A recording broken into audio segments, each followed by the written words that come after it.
Tuhan, kami bersyukur oleh karena kami masih boleh mempersembahkan seluruh rangkaian ibadat ini untuk Tuhan. Puji-pujian yang Tuhan anugerahkan kami kembalikan sebagai puji-pujian kami kepada Tuhan. Pengakuan-pengakuan iman yang kami ikrarkan adalah suatu tindakan keberanian untuk menyaksikan bahwa di tengah dunia ini kami ada kumpulan dari orang-orang yang percaya kepada Allah yang ajaib, Allah Tritunggal yang esa. Dan kami percaya bahwa hidup kami milik dari Allah yang hidup. Bahwa setiap detail dari hidup kami ingin persembahkan sebagai persembahan yang diperkenan oleh Allah yang hidup. Tuhan, kami tahu ada di antara kami yang datang di dalam ibadat ini dengan beban-beban di dalam kehidupan mereka yang mungkin orang lain tidak tahu. Tetapi Tuhan, kami tahu ada banyak sekali kesulitan di dalam kehidupan kami oleh karena kelemahan-kelemahan kami sendiri. Sehingga ada banyak di antara kami di dalam kehidupan rumah tangga kami menjadi contributor, penyumbang daripada masalah. Dan pada saat kami menghadapi kesulitan dalam hidup di dalam keluarga kami seringkali cenderung menyalahkan orang lain. Dan kami sudah terjerat persoalan satu menjadi persoalan yang kedua. Dan belum terselesaikan menghadirkan persoalan yang berikutnya lagi. Dan kami seringkali bingung oleh karena kehilangan arah. Kami tidak tahu lagi bagaimana kami membenahinya. Oh Tuhan, pada saat kami datang di dalam ibadat ini, mungkin ada di antara kami yang sudah tidak memikirkan lagi bagaimana kami memperbaiki hidup ini. Kami hanya datang sebagai rutinitas daripada orang beragama Kristen. Bahkan kami tidak berani lagi meminta pertolongan Tuhan oleh karena perasaan kami terhadap pasangan kami pun sudah penuh dengan bitterness. Kami bahkan tidak menginginkan mengasihi dan menghormati dia. Tuhan, di dalam posisi yang seperti ini, dan kami tidak mengerti iman kami mempunyai peran apa. Belum lagi masalah finansial yang tidak mudah yang dihadapi sebagian besar dari kami. Dan kami kadang-kadang tergoda betul-betul memikirkan bagaimana kami menghalalkan semua cara Tuhan. Yang kami tahu kami milik Tuhan, tetapi kami kadang-kadang tidak berdaya. Kami sudah biasa hidup dengan standar tertentu. Dan kami tidak mau menguranginya, kami tidak mau mengubahnya. Tuhan, tolong kami. Pimpin kami supaya kami berani hidup sebagai orang yang percaya kepadamu. Dan pada saat kami ingin mendengarkan kebenaran firman-Mu Tuhan, kami juga mohon biarlah Roh Kudus boleh bekerja dengan leluasa di dalam pikiran, di dalam hati kami. Sehingga kami memiliki jiwa yang teachable, yang mau belajar, mau mendengar. Sehingga kami boleh diubahkan dan diperbarui. Tuhan, dengarkan seru sembahyang kami dan tolong kami oleh karena hanya di dalam nama Tuhan Yesus Kristus yang adalah Tuhan dan Juru Selamat kami sudah berdoa. Amin. Jadi saudara, pagi hari ini mungkin saudara tahu tema khotbah yang kita ini akan pikirkan bersama-sama dalam bahasa Inggris itu adalah Offense of Jesus. Jadi ini merupakan suatu sikap, bukan menyerang, tetapi Yesus meresponi dengan cara ofensif sebetulnya. Jadi Yesus yang penuh dengan kasih tidak selalu meresponi akan manusia itu dengan sikap seperti apa yang manusia itu inginkan. Jadi the offense of Jesus. Ya, saya berpikir sungguh-sungguh, saudara. Jadi untuk tema seperti ini sebetulnya signifikansinya itu apa? Apa sebenarnya kepentingannya untuk hidup kita ini? Dan saya diberikan ayat dari Markus pasalnya yang kedua. Dan ini ada beberapa cerita, saudara, di sini sekaligus, tetapi adalah sikap daripada Tuhan Yesus untuk aspek-aspek tertentu yang orang-orang Farisi dan kepala-kepala imam itu mereka tidak bisa memahami. Kenapa sikap Yesus seperti itu?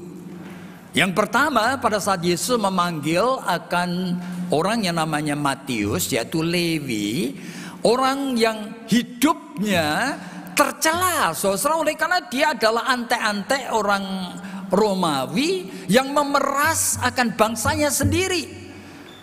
Dia pemungut cukai, saudara. Dan pemungut cukai ini secara khusus dipilih Yesus menjadi muridnya. Ini sendiri sudah suatu sikap yang sulit sekali diterima. Dan setelah itu Yesus diundang makan di rumahnya, dan pemungut cukai ini ngundang teman-temannya semuanya. Kelompok orang yang orang-orang Farisi dan kepala imam itu sebut sebagai kelompok orang berdosa. Yaitu. Lalu Yesus ngomong apa? Ya, orang sakit itu kan membutuhkan tabib. Kalau orang merasa dirinya sehat, ya tidak butuh. Jadi aku datang bukan untuk orang yang merasa dirinya sehat. Aku datang untuk orang yang merasa dirinya sakit. Nah, ini ofensif yang pertama. Kemudian setelah itu diceritakan lagi di dalam Markus pasal yang kedua, masalah berpuasa. Nah, ini sudah berjalan ratusan tahun, saudara, sejak zaman Esra dan Nehemia. Nah, memang kelompok-kelompok rohaniwan itu bukan hanya turunan Lewi. Sekarang semua suku boleh, makanya keluar mazhab-mazhab yang memang menjadi sangat rohani sekali. Farisi, Saduki, ya kan, kepala-kepala imam. Waduh, itu siang malam. Dan mereka itu seminggu 2 kali berpuasa. Saudara, nah ini mereka mengatakan orang-orang rohaniwan kan harusnya berpuasa. Kenapa? Lihat aja, Yohanes dengan murid-muridnya juga berpuasa. Kenapa kamu dan murid-muridmu tidak berpuasa? Jadi saudara bisa dibayangkan ya, ini pikiran dari orang-orang ini make sense. Oleh karena memang hidup ya rohaniwan yang mestinya begitu. Yesus jawabnya itu adalah sementara mempelai laki-laki itu bersama dengan dia, yaitu ini adalah anugerah ya. Di mana mempelai laki itu sedang berada dalam proses menjemput mempelai perempuan gitu loh. Masa kamu berpuasa? Jadi Yesus itu jawabnya kayak gitu. Nanti kalau mempelai itu diambil, ya silakan kalau mau berpuasa. Jadi caranya menjawab kok kayak gitu. Seolah-olah membelain orang-orang yang semau gue gitu ya, yang tidak mau berpuasa dengan suatu alasan yang dirohanikan seperti itu, yang kemungkinan besar murid-muridnya sendiri tidak ngerti. Mereka yang ikut gurunya Yesus ini tidak berpuasa. Nah, lalu setelah itu lagi dia masih mengatakan kalimat seperti ini loh. Ayatnya yang ke-21.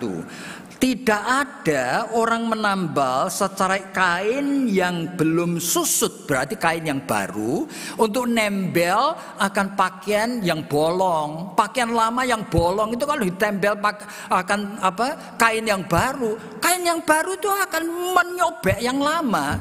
Ya kalau dicuci itu yang baru kan kuat sekali. Nah, lubangnya lebih besar lagi gitu loh. Nah, jawabannya kayak gitu, saudara. Jadi dengan kata lain ya, kamu itu jangan menembalkan seolah-olah hal berpuasa itu sebagai aksesori. You nanti akan tahu, you nanti akan ruin gitu. Loh, kok gitu? Ya kan? Kemudian dia bicara lagi lebih lagi pada saat Yesus dan murid-muridnya jalan, oke? Pada hari Sabat ini murid-muridnya tuh iseng ngambil mayang-mayang gandum dimakan, saudara. Lalu orang ini pikir, Orang mengambil mayang gandum itu sama dengan orang harvest, memetik. Berarti artinya orang kerja untuk memetik gandum. Ini hari Sabat. Kenapa kamu melakukan itu? Nah, jawaban Yesus adalah, kamu itu kok lupa sih? Dulu zamannya Daud, coba. Daud dalam keadaan sangat terdesak. Bawa pasukannya yang sangat capek, lapar luar biasa. Kemana? Ke Bait Allah. Itu zamannya Imam Abiatar loh. Nah, Imam Abiatar bingung, tidak punya makanan toh. Lalu apa? Makanan suci yang hanya dipersembahkan pada Tuhan sebenarnya. Itu ada di sana. Itu makanan yang hanya imam boleh makan. Memang peraturan di dalam Taurat, tidak boleh manusia itu sembarang makan kayak gitu. Yesus itu mengambil itu sebagai jawaban. Bukankah mereka boleh makan makanan yang ada di meja suci itu? Loh, kok gitu jawabannya? Nah ini loh, the offense of Jesus. Bahkan yang terakhir pada hari Sabat, Yesus masuk ke sinagoge. Nah, orang tahu ngapain ini di sinagoge ya? Lalu ternyata ada seorang yang stroke. Ya, stroke lalu tangannya itu tidak bisa naik gitu ya, kaku gitu ya, gini atau apa ya kan. Lalu orang-orang pada sini coba lihat Yesus ngapain. Orang ini tidak minta loh. Orang ini sudah tahunan mungkin tangannya kayak gitu, dia tidak minta disembuhkan. Sengaja Yesus menyembuhkan. Ya, ini yang terjadi. Jadi ini kalau mau diurutkan banyak sekali.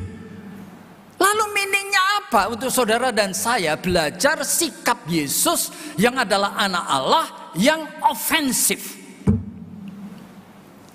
Nah, saudara, saya percaya sekali, jikalau ini ada di dalam Alkitab, adalah supaya saudara kenal Yesus yang adalah Allah, yang ternyata bisa melakukan apa saja. Loh, gunanya apa? Oh, saudara, saya belum berapa lama ini ketemu seorang alumni dari sekolah saya. Sudah menjadi pendeta lebih dari 10 tahun loh. Saya iseng-iseng makan siang itu saya tanya sama dia, lu setelah menjadi pendeta begitu lama, saya mau tanya ya, hal-hal sederhana masih ingat enggak? Apa itu Pak? Saya bilang, Kisah Rasul-Rasul pasal 16 ayat 31. Dia mengatakan, percayalah kepada Yesus, kamu akan selamat, kamu dan seisi rumahmu. Saya mau tahu, kalau anggota jemaatmu nanya ini, kamu bisa jelaskan enggak? Dia bingung saja. Sederhana toh. Percayalah kepada Tuhan Yesus. Apa itu percaya? Tidak bisa dia jelaskan, saudara. Bayangin, saudara. Jadi ini hal sederhana. Kepada Tuhan Yesus. Siapa Tuhan Yesus? Apa dalam pikiranmu itu siapa dia? Bisa yuk jelaskan? Tidak bisa, saudara. Ini hal sederhana. Jadi saudara dan saya sebagai orang Kristen seringkali ngaku-ngaku kita kenal Allah yang hidup, sampai kita mengakui kenal Allah Tritunggal, kita kenal Tuhan Yesus. Betul saudara kenal? Alkitab ini ajaib sekali. Ribuan tahun tetap orang tidak kenal dia. You mau betul kenal dia? Pada suatu hari Filipus itu ngomong sama Tuhan. Kalimat seperti ini loh. Tuhan Yesus, engkau berkali-kali ngomong mengenai Bapak, Bapak, Bapak. Siapa sih Bapak? Tunjukkan Bapak itu kepadaku. Lalu Yesus jawabnya apa? Filipus, sudah begitu lama kamu bersama dengan aku dan kamu tidak ngerti. Melihat aku, melihat Bapak. Oleh karena Bapak di dalam aku di dalam Bapak. Jawabannya kayak gitu. Puyeng Filipus. Sudah pasti tidak ngerti dia apa ini. Tidak ngerti dia. Ya makanya Yesus tanya dalam Matius pasal 16. Menurut kata orang, aku ini siapa? Murid-murid menyebut tuh. Ada yang ngomong kamu mirip Yeremia, kamu mirip Elia, kamu mirip ini. Menurut kamu? Lalu Simon Petrus itu ngomong, engkau Mesias, anak Allah yang hidup. Berbahagialah engkau Simon Petrus, karena yang ngomong bukan kamu. Roh Bapakku yang mengurapi kamu. Nah, sebetulnya bisa menyebut dari mulut ini benar, belum tentu mengerti loh. Tapi bisa menyebut mulut ini benar, itu anugerah dari Allah. Ajaib ya. Mari kita pikirkan pelan-pelan. Oke, saudara jangan kaget. Oleh karena saudara dan saya tidak mungkin kenal Allah. Saudara dan saya tidak mungkin kenal Tuhan Yesus. Real. Saudara, ketika kekristenan itu mulai ada, abad pertama aja muncul puluhan dari ajaran sesat yang dianut bukan oleh orang sembarangan loh. Monarkianisme itu dua macam. Yang adopsianisme, yang monarkianisme, yang dynamic monarkianisme, yang disebut patripasianisme. Itu pandangannya apa? Bahwa sebetulnya Allah itu kan satu. Jadi kalau sampai Allah satu itu di dalam Yesus dia menderita di salib, ya Bapa itu juga ikut disalib, gitu loh. Namanya patripasianisme. Berarti kan tidak mungkin Allah itu cuma Yesus tok yang menderita, kan tidak mungkin. Setuju? Tidak setuju? Gimana kita? Lah, Sabellianisme, subordination, apa itu? Itu sudah muncul sama membingungkan oleh karena Bapak gereja yang namanya Origenes saja percaya loh bahwa Bapak Allah Bapak, Putra dan Roh itu urut-urutan, ada hierarkinya. Bapak ngutus anak, anak ngutus Roh, Bapak dan anak ngutus Roh. Berarti ada 3 tahapan. Berarti Roh Kudus itu paling rendah dari Bapa. Loh, di dalam Allah kok ada yang rendah, ada yang tengah, ada tinggi itu? Ya apa sih, bayangkan ya. Sehingga ketika Kaisar Konstantin itu menjadi Kristen, saat itu muncul banyak sekali pandangan, terutama 2 pandangan besar, yaitu Bapak gereja yang namanya Athanasius, yaitu percaya penuh bahwa Allah itu Tritunggal. Oke, Yesus Kristus itu anak Allah. Anak Allah itu bukan oleh karena Allah punya anak. Enggak, Allah tidak punya anak. Loh, kenapa disebut anak? Ya oleh karena disebut anak oleh karena Allah yang hidup ini, itu ada something yang keluar dari dirinya, yaitu the firstborn out of God. Yang pertama kali keluar dari dirinya adalah pada saat Allah berfirman. Makanya Yohanes pasal 1 mengatakan firman Allah itu adalah Allah. Dengan firman Allah menciptakan langit bumi dengan segala isinya. Dan firman oleh karena Allah mengasihi manusia, sekarang kuasa Allah yang dahsyat itu berinkarnasi menjadi manusia. Yuk bisa ngerti? Lah ini menjadi masalah sekarang. Jadi disebut anak Allah bukan oleh karena Allah punya anak, tetapi yang pertama kali dikeluarkan dari diri Allah pada saat Allah berfirman. Nah itulah makanya Athanasius percaya Yesus itu adalah Allah. Oke, tapi ada satu bapak gereja lain yang namanya Arius. Dia percaya Yesus bukan Allah, Yesus manusia yang diurapi Roh Kudus. Adopsianisme menyebabkan Yesus tidak disebut sebagai anak Allah. Buktinya berkali-kali dia menyebut, aku tidak melakukan kehendakku sendiri, semuanya disuruh Bapakku. Wah, berpuluh-puluh kali. Jadi Yesus sebetulnya siapa? Nah ini oleh karena ada 2 kelompok ini terpaksa, ya kan? Konstantin itu mengharuskan gereja untuk bersidang. Namanya pertemuan sidang di Nisea. Nah untuk apa? Ratusan bapak gereja itu ketemu di sana untuk menggariskan Allah yang kita sembah, kita kenal itu siapa. Lahirlah 12 pengakuan iman rasuli kita. Saudara mengucapkan, saudara ngerti? Tidak mungkin ngerti. Aku percaya kepada Allah Bapa yang Maha Kuasa, Khalik langit dan bumi. Itu ngomong tok, saudara. Ya tidak mungkin ngerti. Kenapa saya menyebutkan? Mari kita lihat ya. Beberapa tahun kemudian orang mulai tanya, Holy Spirit itu Allah atau bukan? Terpaksa sidang tahun 351. Di mana? Di Konstantinopel.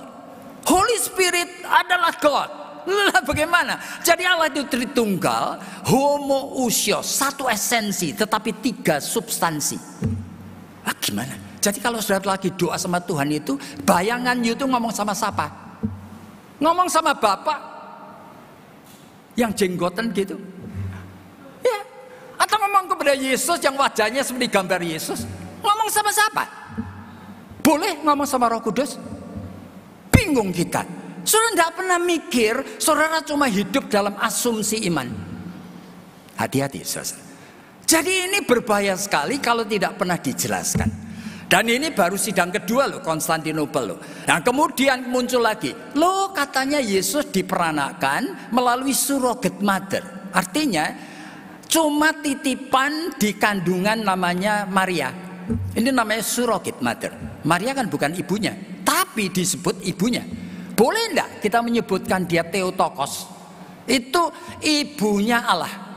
Lah, beberapa bapak gereja itu percaya loh, ibunya Allah. Boleh, sampai gereja Katolik sampai sekarang menyebutkan ibunya Allah. Terpaksa sidang lagi. Di mana? Di Efesus. Untuk memutuskan. Nah, nanti beberapa tahun lagi muncul lagi pertanyaan seperti ini. Yesus itu manusia saja atau Allah saja atau double? Bagaimana kita mendefinisikan? Muncul suatu paham yang namanya monofisit. Ya, satu esensi tunggal dari Yesus itu apa? Allah toh, manusia toh, gimana? Terpaksa lagi sidang di Kalsidon. Terus sampai ratusan tahun. Hanya untuk apa? Menjelaskan siapa Allah yang kamu percayai. Bisa kita ngerti? Tidak mungkin ngerti. Jadi ini hanya merupakan upaya manusia untuk ngerti. Kita tidak mungkin ngerti. Yesaya pasal 45 menyebutkan bahwa Allah yang ajaib itu adalah Deus absconditus. Artinya Allah yang terus bersembunyi. Aneh ya. Allah yang bersembunyi. Jadi kalau sampai Allah yang incomprehensible, tidak bisa kita pahami. Sekarang membuat dirinya knowable, bisa kita kenali. Gimana caranya? Oleh karena anugerahnya. Dia melahirbarukan kita. Dia memberikan grace, kasih karunia. Sehingga roh kita ini melek. Akhirnya percaya. Dalam wujud apa? Mungkin perasaan dan pikiran dan pandangan dan semua senses kita itu kita tidak paham. Tetapi kita diposisikan di dalam suatu posisi tidak bisa lari. Itu namanya iman. Di mana what is faith? Faith is inevitable phenomenon.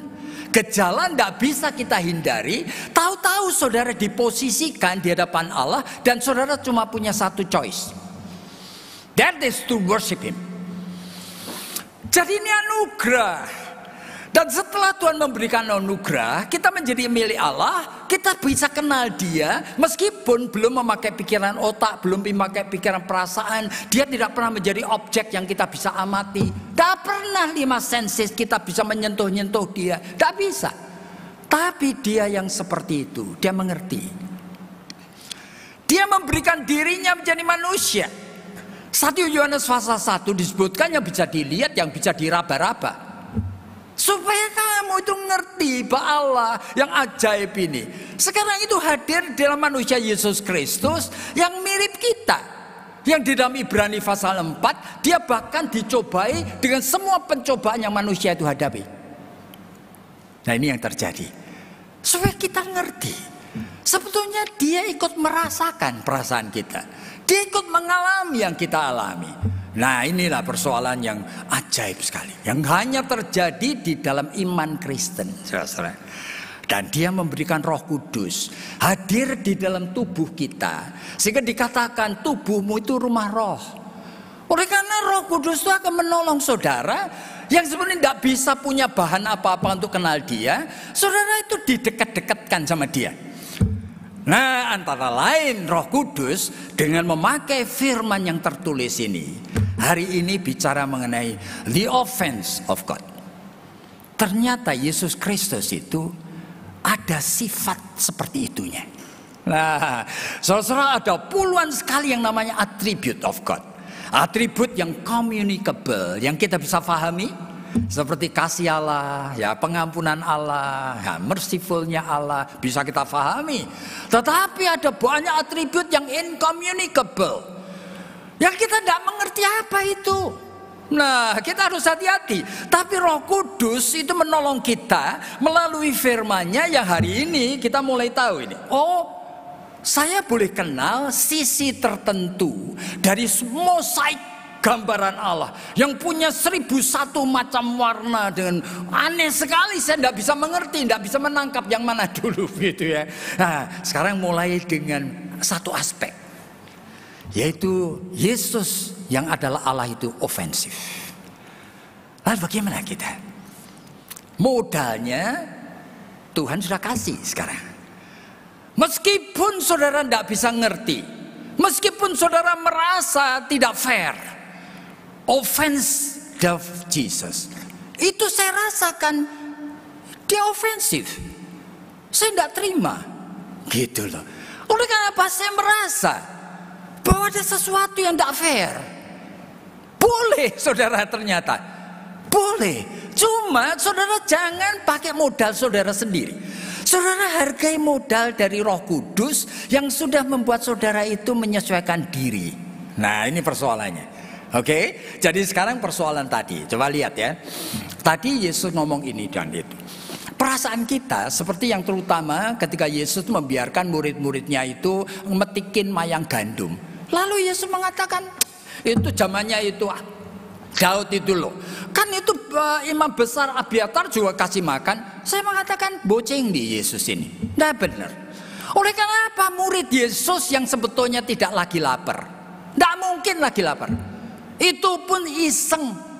Lagi lewat ladang-ladang gandum, metikin gandum. Kok dibela? Ini beda sekali dengan Daud yang semua tentaranya itu sudah ngos-ngosan, sudah perang, sudah mau mati itu. Oleh karena lapar mungkin 2-3 hari tidak makan. It's different Jesus. Jadi jangan disamakan. Itu perasaan saya. Saya mengatakan tidak fair. Gitu ya. Tapi Roh Kudus itu membuat saya itu berpikir seperti ini. Kalau pikiran dan perasaan saya merasa dia tidak fair, itu adalah pikiran dan perasaan saya yang subjektif. Itu pikiran perasaan saya natural. Saya belum memakai pikiran Kristus. Nah, sehingga saya mulai hati-hati ini.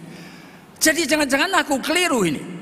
Oleh karena apa? Pikiranku justru membuat aku itu antipati terhadap Tuhan. Kalau Roh Kudus kan tidak mungkin. Berarti ada maksud tertentu dong. Oleh karena apa? Oleh karena kita melihat berkali-kali Tuhan itu memang memakai suatu cara terbalik. Misalnya aja ya. Di dalam Lukas pasal 14 ayat 26, Yesus ngomong apa? Jikalau kamu tidak membenci bapakmu, ibumu, jikalau kamu tidak membenci suamimu atau istrimu, jikalau kamu tidak membenci anak-anakmu, kamu tidak bisa menjadi muridku. Waduh, masa ya gitu? Jadi aku membaca itu toh, aku marah betul. Bukankah engkau ngajarin supaya kita mengasihi semua orang, bahkan musuh, mendoakan musuh? Kenapa kamu ngajarin seperti ini? Nah, eling kita. Jangan prejudis terhadap Tuhan. Tuhan kalau menyingkapkan something, you harus tahu kalau itu conflicting, tidak matching dengan pikiranmu, kamu mesti berhenti. Kamu belajar nurut kepada Roh Kudus. Nah, ketika belajar nurut kepada Roh Kudus, saya mulai melihat bagian-bagian yang lain dari Alkitab, dan saya tahu sebenarnya yang Yesus mau omong apa. Kamu mengatakan kamu mencintai bapakmu. Sehebat-hebatnya cintamu pada papamu itu, sebagus-bagusnya, kamu tidak pernah bisa membebaskan papamu dari dosa. You mau pelihara cinta kayak gitu? You katanya mencintai mamamu. Sesempurna-sempurnanya cintamu sama mamamu, tidak pernah bisa membebaskan mamamu dari dosa. Kenapa kamu pelihara terus cinta yang kayak gitu? Kamu buang. Waduh. Kamu benci cinta itu. Kamu terima cinta yang aku akan anugerahkan kepadamu, yaitu cinta kasih Allah dalam Kristus. Sehingga kamu bisa mencintai papamu dengan cinta yang bisa membebaskan dia dari dosa. Masa yo tidak mau? Baru diam kita. Oh gitu. Nah, saudara mesti hati-hati di sini. Oleh karena realitanya, Alkitab itu bukan cuma 1-2 ayat. Alkitab itu ribuan ayat. Dan itu penyingkapan Allah sesuai dengan kondisi manusia berdosa yang justru kita sendiri tahu kita tidak predictable, kita tidak punya prinsip. Nah, tapi saudara kita lihat dalam bagian yang lain. Saya kadang-kadang tidak bisa mengerti. Dalam Matius pasal 23, Tuhan Yesus itu dari ayat yang pertama sampai yang terakhir, tidak ada yang baik. Kamu Farisi, orang munafik. Kamu menyeberangi lautan untuk menobatkan satu orang menjadi pengikut agamamu. Tapi jadikan orang 2 kali lebih jahat daripada kamu yang bakal masuk neraka. Kamu orang Farisi, kamu orang munafik. Oleh karena kamu itu hanya seperti kubur yang dicat putih di luar, padahal dalamnya penuh kotoran dan tulang belulang. Kamu orang munafik yang mengakui bahwa sebetulnya itu kamu tidak seperti bapakmu yang membunuh nabi-nabi. Itu pengakuan bahwa kamu sebetulnya turunan dari pembunuh nabi. Bayangin, kamu ular beludak, kamu tidak ada satupun yang baik. Nah, kita mikir, Tuhan kok kayak gitu ya? Kok benci banget sama orang Farisi? Masa sih dari 10.000 orang Farisi tidak ada satupun yang baik? Bukankah Nikodemus itu baik sekali? Ya, dia ingin sekali belajar dari Tuhan Yesus. Bahkan di dalam Markus pasal 12 ada orang ahli Taurat dan orang Farisi itu yang tanya Yesus, Tuhan, hukum yang terutama itu apa sih? Nah, menurut kamu apa? Kasihlah Tuhan Allahmu dengan segenap hatimu, segenap akal budimu dan semuanya. Lalu kasihlah sesama manusia seperti dirimu sendiri. Lalu orang itu menjelaskan, betul-betul itu hukum yang terutama Tuhan. Bahkan mengasihi Tuhan dan sesama lebih penting daripada korban apapun juga. Yesus ngomong apa? Kamu 1 langkah lagi masuk surga. Bukankah Tuhan Yesus memuji? Ada orang-orang kayak gini loh. Kenapa Tuhan menggeneralisir semua orang Farisi itu brengsek kabeh? Nah, saya pikir-pikir, waduh, saya mulai tidak menemukan alasan itu untuk tidak menyalahkan Tuhan. Oleh karena apa? Tidak fair dia. Dan dia tidak tahu loh, bahwa kondisi hidup ini, di dalam hidup ini coba bayangkan. Orang-orang Farisi, kamu selalu suka duduk di kursi paling depan di dalam bait Allah. Saya pikir, aku jadi pendeta ini. Jadi kalau di dalam gereja, kemudian aku menjadi seorang pembicara, lalu aku tuh tahu kalau aku duduk paling depan nanti disebut seperti Farisi gitu loh. Aku duduk paling belakang. Justru aneh, saudara. Budaya hidup tuh tidak kayak gitu. Jadi duduk di paling depan tidak berarti cari muka. Oleh karena duduk di depan itu memang bagian dari budaya. Masa Yesus tidak ngerti? Ya, yang disebutkan lagi. Kamu orang Farisi, kamu munafik, selalu memakai jubah. Ada aksesori-aksesorinya. Mati aneh aku. Jadi aku hamba Tuhan. Kadang-kadang disuruh memimpin akan misalnya aja perjamuan kudus. Waduh, aku pakai blue jean aja, pakai kaos supaya apa? Supaya aku tidak munafik Farisi. Justru aneh. Oleh karena manusia butuh sebetulnya struktur dan teraturan. Kenapa semuanya dituding-tuding, semuanya jelek? Tidak fair Tuhan. Tapi Roh Kudus itu ngomong apa? Pelan-pelan nih. Yang Tuhan katakan kepada orang Farisi itu, kamu coba pikirkan dengan sungguh. Apa itu kata-kata Tuhan hanya untuk orang Farisi? Saya mulai sadar untuk kita semua, saudara. Dari 7 deadly sin, semua dosa, kemunafikan, kesombongan, kemarahan, semuanya, kerakusan. Tidak ada satu dosa pun yang pernah manusia bisa selesaikan. Dan Tuhan itu nuding orang yang paling contohnya paling kelihatan. Orang Farisi, saudara. Itu oleh karena apa? Mereka itu menjadi orang yang terjebak. Mereka yang membuat akan hukum dari 10 hukum menjadi 613. Mereka suruh orang nurutin, mereka sendiri sadar. Aku seringkali bolong, aku seringkali lupa, aku seringkali apa. Tapi aku sudah tidak bisa memperbaikinya. Sampai mau minum aja aku ngelap gelasnya, aku jangan-jangan kadang-kadang lupa. Yesus mengatakan, kamu saking hati-hatinya, kamu melihat ada nyamuk di dalam, kamu buang. Tapi kamu tidak sadar bahwa kamu menelan unta. Saya mulai lihat, this is real you and me. Jadi jikalau Tuhan itu bicara mengenai orang Farisi, Tuhan itu ingin menunjukkan Sebetulnya manusia itu hopeless. You menjadi seorang rohaniwan pun hopeless. Tidak ada satu dosa pun di dalam hidup saudara dan saya yang pernah diselesaikan tuntas. Mari kita itu open book.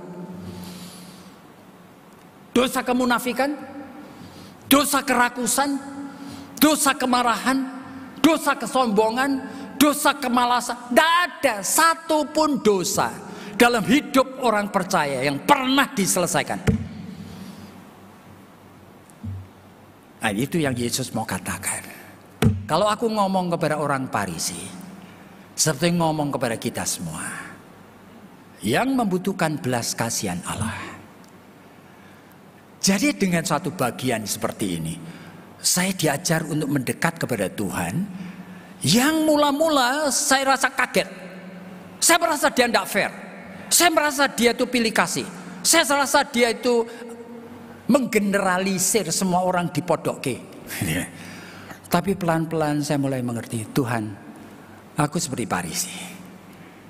Have mercy upon me. Aku tidak ngerti. Tanpa belas kasihanmu, I'm hopeless. Kemudian yang kedua, yang terakhir, ya. Pada saat kita memikirkan mengenai the offense of Jesus, saya merasakan ini adalah offense of God, yaitu Allah sendiri yang seperti itu, saudara. Yang sebetulnya kita tuh tahu bahwa sebetulnya Allah itu kalau sampai masih nyerang kamu, masih menghardik kamu, oleh karena Allah masih mencintai kamu dan saya. Kalau Allah sudah diam, kita lebih takut. Sementara dia masih menghardik kamu dan saya, oleh karena dia masih mengasihi kita. Dia sendiri menunjukkan dirinya itu fleksibel. Allah yang mengizinkan hukum itu terjadi, dia sendiri rela menyesuaikan diri sesuai dengan kemauan kita. Loh, maksudnya apa? Misalnya 1 Samuel pasal yang ke-8. Pada suatu hari, orang-orang tua-tua datang kepada Samuel dan ngomong kalimat seperti ini. Samuel, kamu sudah tua, anak-anakmu semuanya juga tidak ada yang baik. Loh, lalu apa? Kami minta raja. Raja? Berarti kamu menolak Tuhan sebagai raja. Kami minta raja. Seperti bangsa yang lain punya raja. Nangis Samuel. Ini teokrasi. Kerajaan imamat orang percaya. Allahnya raja. Kenapa mau diganti monarki? Semalaman Samuel menangis. Tapi Tuhan ngomong apa? Samuel, yang mereka tolak itu bukan kamu. Yang mereka tolak itu aku. Meskipun demikian, kabulkanlah permintaan mereka. Beri raja. Ajaib ya. Tuhan tahu teokrasi yang dulu sudah dirusak fondasinya itu oleh Imam Eli. Dan kemudian Samuel sendiri merusaknya. Sudah tidak mungkin ada teokrasi kayak gitu. Sekarang monarki. Dan biarlah orang-orang yang menjadi raja, bukan Saul, tapi Daud, yang mencoba untuk menghadirkan Allah sebagai raja. Di tengah segala kelemahannya, dia menjadi man after God's own heart, God's own eyes. Dia dicintai Tuhan. Kenapa? Dia mempraktekannya teokrasi. Segala sesuatu dia nanya Tuhan, nanya imam. Iya. Salomo fail. Rehabeam lebih fail lagi. Tapi anaknya Yosafat berhasil lagi. Diserang oleh 3 raja besar. Yosafat tanya Nabi, Tuhan aku tidak berdaya. Oke. Kumpulkan di lembah pujian. Yosafat itu apa? Menghadapi tentara yang dahsyat itu, menyanyi, saudara, memuji-muji Tuhan di lembah pujian. Dan Tuhan yang menghancurkan semua musuhnya.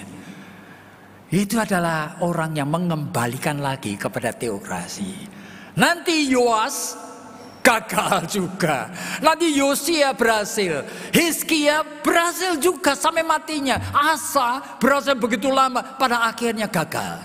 Usia 52 tahun berhasil. Pada akhir hidupnya gagal juga. Jadi rentetan raja, ada 4-5 orang yang berhasil mengembalikan akan teokrasi Allah meskipun tidak kelihatan.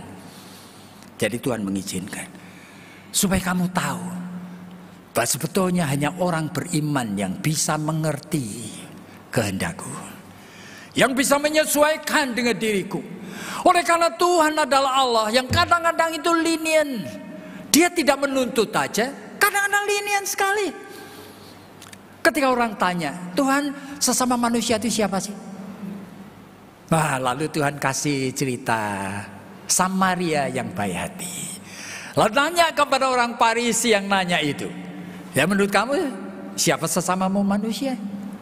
Orang Farisi itu jawab, ya orang yang menolong orang yang kesusahan. Lakukanlah itu. Tuhan tidak marah loh.